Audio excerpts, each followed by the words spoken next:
ये हमारा नॉर्मलाइजेशन से रिलेटेड थर्ड लेक्चर है। फर्स्ट लेक्चर में हमने फर्स्ट पार्ट में हमने देखा था कि नॉर्मलाइजेशन क्या होती है, उसके अंदर नॉर्मलाइजेशन की डेफिनेशन, फिर हमने देखा था कि अनॉमली क्या होती हैं, कितनी तरह की अनॉमलीज़ हैं, क्यों अनॉमलीज़ अकर होती हैं। फिर हमने कुछ डिपेंडेंसीज़ के बारे में पढ़ा था कि किस तरह की डिपेंडेंसीज़ होती हैं डाटा के दरमियान, और कौन सी डिपेंडेंसीज़ हमने क्रिएट करनी होती हैं विद एग्जांपल। ये सारी चीज़ें हमने देखी थी। फिर उसके बाद हमने नॉर्मलाइजेशन स्टार्ट की थी। नॉर्मलाइजेशन में हमने देखा था कि फ़र्स्ट नॉर्मल फॉर्म क्या होता है और फर्स्ट नॉर्मल फॉर्म की कंडीशन क्या है, सेकंड नॉर्मल फॉर्म में वो कब कब जाएगा, उसकी क्या कंडीशन होंगी। और आज हमने थर्ड नॉर्मल फॉर्म से स्टार्ट करना है। सबसे पहले नॉर्मलाइजेशन का प्रोसेस का क्यों कोई रिव्यू कर लेते हैं कि सबसे पहले नॉर्मलाइजेशन का प्रोसेस जो है वो किसी ख़ास एक स्टेट पे जब आ जाता है तो उसको आप कहते हो कि it's first normal form. It's normal form क्या होता है, वो फर्स्ट स्टेज पे होगा तो first normal form, second stage पे होगा तो सेकंड नॉर्मल फॉर्म, और थर्ड स्टेज पे होगा तो थर्ड नॉर्मल फॉर्म। डाटा हमारे पास जो शुरू में हमारे पास डाटा होता है वो इस शक्ल में होता है जिसमें एटॉमिक वैल्यूज़ नहीं होती। हर सेल जो है वो एटॉमिक वैल्यू कंटेन नहीं कर रहा होता बल्कि एक से ज़्यादा वैल्यूज़ कंटेन कर रहा होता है। जस्ट लाइक मैं एम्प्लॉय नेम की बात करूँ तो जॉन है, इसमें दूसरी वैल्यू जो है वो ब्लैंक है। कानपुर है, ये ब्लैंक है, जबकि जो एम्प्लॉय का मोबाइल नंबर है ये एक सेल के अंदर दो वैल्यूज़ हैं। ठीक है, तो एक सेल के अंदर दो वैल्यूज़ हैं। इसी तरह इसका हल ये है कि ये अननॉर्मलाइज फॉर्म में है। इसका हल ये है कि आप रिपीटिंग जो भी रिपीटिंग वैल्यू आ रही हैं आप उसको बाकी डाटा के साथ मिला के अलग से लिख लो इस शक्ल में। ठीक है, अब हर सेल जो है वो एटॉमिक वैल्यू कंटेन कर रहा है। सेकंड नॉर्मल फॉर्म में तब जाएगा जब वो फर्स्ट नॉर्मल फॉर्म में होगा और उसके जितने भी नॉन प्राइमरी या नॉन प्राइम एट्रीब्यूट होते हैं वो डिपेंड करेंगे अपने खास सबसेट पे, कैंडिडेट किसी ना किसी कैंडिडेट की पे। यानी इस स्टेज में आपने जो है वो एक तो प्राइमरी की क्रिएट करनी है, दूसरी आपने अगर फॉर एग्जांपल हमारी कैंडिडेट की जो है वो दो या दो से ज़्यादा एट्रीब्यूट पे मुश्तमिल है, यानी कैंडिडेट की जो है बेसिकली कंपोजिट की है, तो उसमें हर एट्रीब्यूट जो है दूसरे एट्रीब्यूट पे क्या होना चाहिए, डिपेंडेंट होना चाहिए। उसकी हमने एग्जांपल देखी थी ये वाली कि अब इसमें जैसे टीचर और सब्जेक्ट से मुतलिक है तो कैंडिडेट की टीचर आईडी और सब्जेक्ट जो है वो एक कैंडिडेट की है, जबकि टीचर एज जो है वो नॉन प्राइमरी एट्रीब्यूट है। तो नॉन प्राइमरी एट्रीब्यूट जो है वो टीचर एज जो है वो टीचर एज जो है वो टीचर आईडी पे तो डिपेंड कर रहा है, लेकिन यानी प्राइमरी ये दोनों क्या हैं, कैंडिडेट की हैं। टीचर एज जो है वो सिर्फ टीचर आईडी पे डिपेंड कर रहा है, उसका सब्जेक्ट के साथ कोई ताल्लुक नहीं है। तो उस सूरत हाल में जो जिस पे डिपेंड कर रहा होगा उसको लेके एक सेपरेट से आप क्या बना लोगे, रिलेशन बना लोगे या टेबल बना लोगे। तो हमने यहाँ पे दो टेबल बना लिए, एक टीचर डिटेल का टेबल है जिसमें टीचर आईडी और टीचर एज होगी, जबकि हमने दूसरा टेबल बनाया टीचर सब्जेक्ट का जिसमें टीचर आईडी सब्जेक्ट और उसकी इंफॉर्मेशन होगी। अब टीचर एज का टीचर जो सब्जेक्ट है उसके साथ कोई ताल्लुक नहीं है, जो जिसके साथ ताल्लुक बन रहा है आप उसके साथ उसको अटैच कर दोगे। ठीक है, तो यानी नॉन प्राइमरी की एट्रीब्यूट जितने भी होंगे वो अपने प्राइमरी की एट्रीब्यूट पे फुली फंक्शनली डिपेंडेंट होनी चाहिए।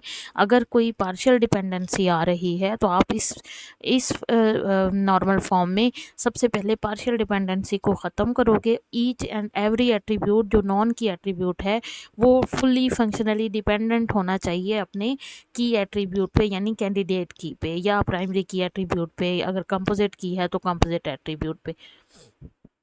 थर्ड नॉर्मल फॉर्म की बात करें तो फर्स्ट ऑफ ऑल तो पहली कंडीशन इसकी ये होनी चाहिए कि जो आपका नॉर्मल फॉर्म है वो बेसिकली किस फॉर्म में होना चाहिए, आपका जो नॉर्मल फॉर्म है वो सेकंड नॉर्मल फॉर्म में होना चाहिए। यानी हमने जो सेकंड नॉर्मल फॉर्म की कंडीशन देखी थी कि पहले तो वो फर्स्ट नॉर्मल फॉर्म में होना चाहिए, यानी हर जो सेल है उसका एटॉमिक वैल्यू कंटेन करे।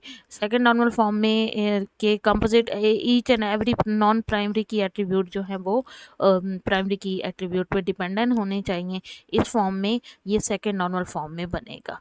ठीक है। ये सेकंड नॉर्मल फॉर्म में, यानी पहले तो इस थर्ड नॉर्मल फॉर्म में जाने के लिए ज़रूरी है वो सेकंड नॉर्मल फॉर्म में हो। दूसरा हमने एक ट्रांजिटिव फंक्शनल डिपेंडेंसी पढ़ी थी, जिसको ट्रांजिटिव सिंपल ट्रांजिटिव डिपेंडेंसी भी कहते हैं, कि ये जो है नॉन प्राइमरी की एट्रीब्यूट जो है, नॉन प्राइमरी की एट्रीब्यूट ऑन एनी सुपर की शुड बी रिमूव्ड। किसी सुपर की पे हो तो वो रिमूव होने चाहिए। उसकी एग्जांपल ऐसे ले लो कि कोई भी नॉन की एट्रीब्यूट जो है, नॉन की एट्रीब्यूट जो है, अगर वो किसी दूसरे नॉन की एट्रीब्यूट पे डिपेंड कर रहा है, तो उस सूरत हाल में जो सूरत हाल क्रिएट होगी, वो डिपेंडेंसी क्रिएट होगी, वो बोली जाएगी ट्रांजिटिव डिपेंडेंसी, कि नॉन की पे डिपेंडेंट हो। नॉन की अगर नॉन की पे डिपेंडेंट होगा तो वो ट्रांजिटिव डिपेंडेंसी होगी। इस सूरत हाल में हमने ट्रांजिटिव डिपेंडेंसी को ख़त्म करना है।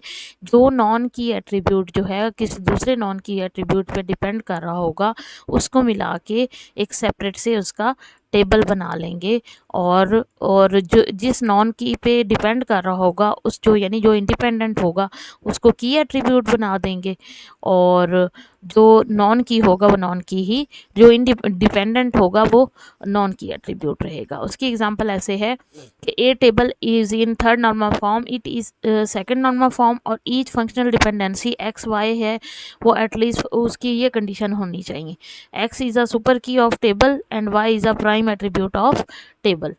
तो इस सूरत हाल में इसकी एग्जांपल यहाँ पे देख लो कि सुपर की है employee ID, employee name, employee name और employee zip so on. Candidate key है एम्प्लॉय आईडी, और नॉन प्राइमरी एट्रीब्यूट जो हैं एम्प्लॉय आईडी के अलावा बाकी जितने भी होंगे वो क्या होंगे, नॉन प्राइमरी की एट्रीब्यूट होंगे। अब इस पूरे टेबल में जो की एट्रीब्यूट है वो एम्प्लॉय आईडी है, एम्प्लॉय नेम को भी इसी पे डिपेंडेंट होना चाहिए, एम्प्लॉय के जिप कोड को भी इसी पे डिपेंडेंट होना चाहिए, एम्प्लॉय की स्टेट को भी इसी पे, एम्प्लॉय की सिटी को भी इसी पे डिपेंडेंट होना चाहिए, और एम्प्लॉय के डिस्ट्रिक्ट को भी इसी पे डिपेंडेंट होना चाहिए। लेकिन अब देखते हैं कि ये डिपेंडेंट है या नहीं है। अब एम्प्लॉय का यहाँ पे देखते हैं कि स्टेट एम्प्लॉय स्टेट और एम्प्लॉय सिटी जो हैं एंड एम्प्लॉय डिस्ट्रिक्ट जो हैं वो एम्प्लॉय के जिप कोड पे डिपेंड कर रहे हैं। ठीक है, एम्प्लॉय जिप कोड जो है वो डिपेंडेंट है, फुली फंक्शनली डिपेंडेंट है एम्प्लॉय आईडी पे, लेकिन एम्प्लॉय के जो डिस्ट्रिक्ट है, चाहे उसका सिटी है चाहे उसका स्टेट है, उसके जिप कोड से ही पता चल जाता है कि उसके जिप कोड से। तो यानी ये तीनों जो हैं एट्रीब्यूट, ये डिपेंड कर रहे हैं एम्प्लॉय जिप पे, ये डायरेक्टली एम्प्लॉय आईडी पे डिपेंड नहीं कर रहे। उसकी एग्जांपल देख लो, अगर जिप कोड हमें पता चल जाए तो उससे एम्प्लॉय का स्टेट का पता चल सकता है, उसकी सिटी का पता चल सकता है, और उसकी डिस्ट्रिक्ट का पता चल सकता है। ठीक है, तो इस सूरत हाल में ये तीनों जो है नॉन की एट्रीब्यूट हैं, लेकिन डिपेंड भी किस पे कर रहे हैं, अपने एक नॉन की एट्रीब्यूट पे, यानी एक सुपर की पे डिपेंड कर रहे हैं, लेकिन ये डायरेक्टली इस कैंडिडेट की पे या प्राइमरी की पे डिपेंडेंट नहीं है। तो ये सूरत हाल क्या कहलाई जाएगी, ये सूरत हाल कहलाई जाएगी ट्रांजिटिव डिपेंडेंसी। ये क्या कहलाई जाएगी, ट्रांजिटिव डिपेंडेंसी, बिकॉज ये भी नॉन की एट्रीब्यूट है, ये भी नॉन की, ये तीनों क्या है, नॉन की एट्रीब्यूट हैं, जबकि एम्प्लॉय का जो जिप कोड है वो भी नॉन की एट्रीब्यूट है, लेकिन यानी एम्प्लॉय का जिप तो डिपेंड कर रहा है एम्प्लॉय आईडी पे, लेकिन ये तीनों जो हैं वो डायरेक्टली नहीं कर रहे, वो एम्प्लॉय के जिप पे डिपेंड कर रहे हैं, और जिप आगे फर्दर जो है वो एम्प्लॉय आईडी पे डिपेंड कर रहा है। तो इस सूरत हाल में हम क्या करेंगे, एक टेबल बनाएंगे एम्प्लॉय का, एक टेबल ये वाला बन जाएगा कंप्लीट, और एक टेबल हमारा ये वाला बन जाएगा। ठीक है, सॉरी जिप के साथ, यानी जिप जो है वो दोनों में सेम होगा, जिप क्या होगा, दोनों में सेम होगा, और एम्प्लॉय के जिप के जरिए इन दोनों के दरमियान, टेबल के दरमियान आपस में एक तरह से एक रिलेशनशिप बन जाएगा, ये वाला इस शक्ल का, एम्प्लॉय जिप का एक अलहदा टेबल बन गया ये वाला, और दूसरा टेबल ये एम्प्लॉय टेबल है। जिप दोनों में सेम है, क्योंकि जिप जो है वो एम्प्लॉय आईडी पे डिपेंड कर रहा है, और ये तीनों जो है वो जिप पे डिपेंड कर रहे हैं, तो इसको मैंने एज अ बना दिया प्राइमरी की या की एट्रीब्यूट, और वो रह गया नॉन की एट्रीब्यूट। और यहाँ पे ये नॉन की एट्रीब्यूट है और ये डिपेंड कर रहा है प्राइमरी की पे। तो एम्प्लॉय जिप यहाँ पे ये भी कह सकते हो कि इनके दरमियान ट्रांजिटिव डिपेंडेंसी हमने इस तरीके से ख़त्म कर दी, ये टेबल अलहदा बना लिया और ये टेबल जो है वो अलहदा बना लिया। ठीक है, ये चीज़ हो गई। ये थर्ड नॉर्मल फॉर्म में ये हो गई ट्रांजिटिव डिपेंडेंसी। ट्रांजिटिव डिपेंडेंसी को जब हमने हल किया तो एक और कंसेप्ट यानी फॉरेन की का कंसेप्ट भी हमें समझ आ गया कि यहाँ पे ये जो है प्राइमरी की है। ठीक है, यहाँ पे ये क्या है, प्राइमरी की है और इधर यूज हो रही है as a non key attribute. यहाँ पे ये क्या होगी, फॉरेन की होगी। फॉरेन की का कंसेप्ट आप यहाँ से देख सकते हो कि एक्चुअल डाटा जो है जिप का वो यहाँ पड़ा है और यही डाटा जो है इधर इस्तेमाल हो सकता है। यहाँ पे ये वाला नए डाटा कोई आप इस टेबल के अंदर एंटर नहीं कर सकते। जबकि इस साइड पे देखें, यहाँ पे नया एंटर होगा, डाटा की एग्जिस्टेंस होगी, डिलीट करना होगा तो भी हम यहाँ से डिलीट करेंगे। ठीक है, और यानी ये सारी इंफॉर्मेशन डिलीट करनी पड़ेगी और इनमें आपस में दरमियान में कोई अनोमली एग्जिस्ट नहीं करती। तो ये इस तरह से हो गया थर्ड नॉर्मल फॉर्म। ठीक है, थर्ड नॉर्मल फॉर्म को दोबारा एक नज़र देख लेते हैं। थर्ड नॉर्मल फॉर्म में सबसे पहले वो first normal second normal form में होना चाहिए। सेकंड नॉर्मल फॉर्म के बाद अगर देखेंगे कोई ट्रांजिटिव डिपेंडेंसी एग्जिस्ट करती है।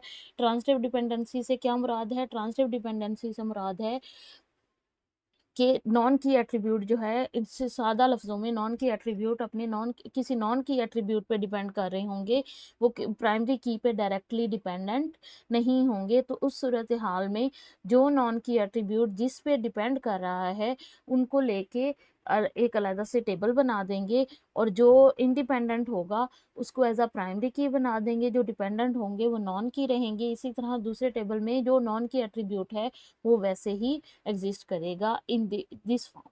ठीक है, उसके बाद BCNF की बात करें। BCNF में फंक्शनल डिपेंडेंसी को चेक करता है।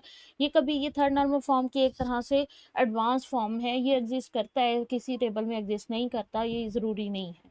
It is an advance version of third NF, that's why it's also referred as 3.5 यानी 3.5 जो है वो नॉर्मल फॉर्म बोला जाता है। इसको BCNF भी कहते हैं।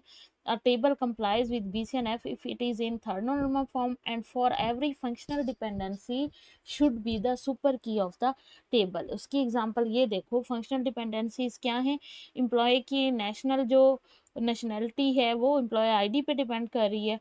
ठीक है, data type department type, department number और डिपार्टमेंट नंबर ऑफ एम्प्लॉय जो हैं वो एम्प्लॉय डिपार्टमेंट पे डिपेंड कर रहे हैं। ठीक है, तो कैंडिडेट किया है एम्प्लॉय आईडी और एम्प्लॉय डिपार्टमेंट। ये BCNF में नहीं है क्योंकि जो एम्प्लॉय आईडी और जो है एम्प्लॉय आईडी ना अकेला से की है ना डिपार्टमेंट जो है अकेले से की है। तो अगर दो की होंगी तो एक टेबल के अंदर कोशिश करो कि कंपोजिट की ना हो, बल्कि क्या होनी चाहिए, सिंगल प्राइमरी की होनी चाहिए। तो BCNF में ये करेंगे, एम्प्लॉय की नेशनैलिटी का एक अलहदा से टेबल बना लेंगे, एम्प्लॉय के डिपार्टमेंट का अलहदा से टेबल बना लेंगे।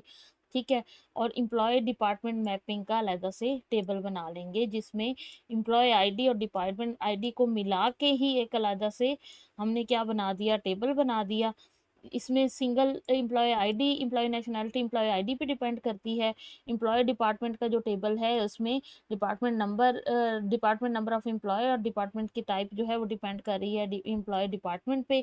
और इन दोनों को मैप करने के लिए जो आपने अलहदा से की का एक टेबल बनाया था उसको हमने नाम दिया एम्प्लॉय डिपार्टमेंट मैपिंग, जिसमें एम्प्लॉय आईडी भी और एम्प्लॉय डिपार्टमेंट भी ये फंक्शनली फुली सारे डिपेंडेंट होंगे। तो कोशिश करेंगे कंपोजिट की ना हुई हो तो बेहतर है, उसके लिए अलहदा से उसका टेबल बना देंगे। तो ये हो गया आज का हमारा lecture, that is about normalisation. ये नॉर्मलाइजेशन से मुतल्लिक था जिसमें हमने नॉर्मलाइजेशन का आज टॉपिक हमने कंप्लीट कर लिया है। नेक्स्ट लेक्चर में हमने इसकी एक और एग्जांपल करनी है। हमने नॉर्मलाइजेशन को एक एग्जांपल के थ्रू एक टेबल को नॉर्मलाइज करके देखना है। तो नेक्स्ट लेक्चर के लिए अल्लाह हाफिज़।